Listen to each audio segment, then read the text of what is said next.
somehow we watched a 600-pound show. I never saw this before. Yes. Yeah, first time I ever saw it. It's pretty bugged out. But the thing is, man, it really gave me a deeper understanding and a deeper level of compassion for people who struggle with weight, right?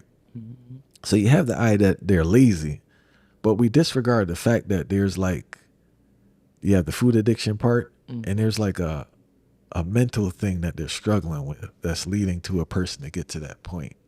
So I think we need to be more, not condone, but more empathetic, because like they're not necessarily, they're struggling. They're like really struggling to get to that point.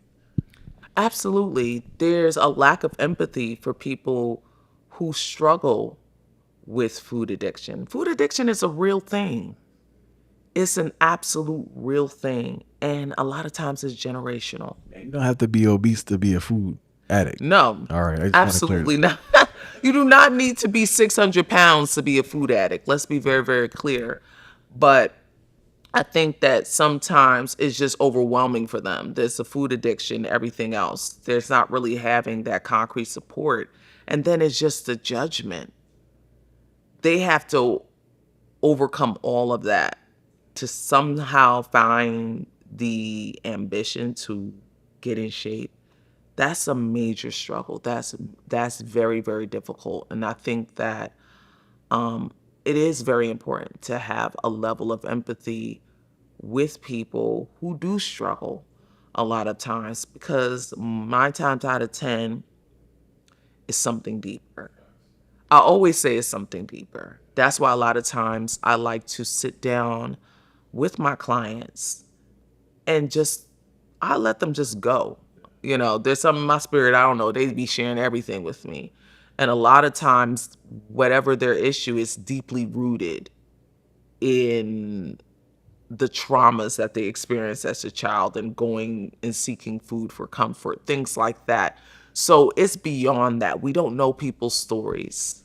I read an article. I forget the author. It was a compilation of authors, but basically they were saying that not all, but some women who experience sexual abuse younger, they purposely, well, subconsciously add on weight thinking that it would protect them. They don't know why they put on the weight, but they purposely, subconsciously put on extra weight thinking that it would protect them. Yeah, that's deep.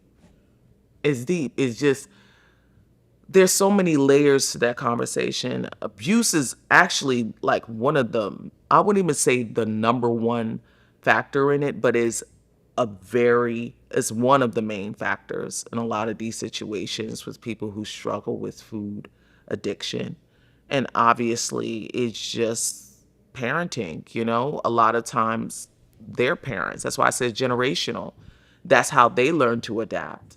And so they teach their kids unknowingly the same thing. I have rarely seen kids that struggled with food or were significantly obese or overweight not have a parent who has struggled or is currently struggling with the same issue.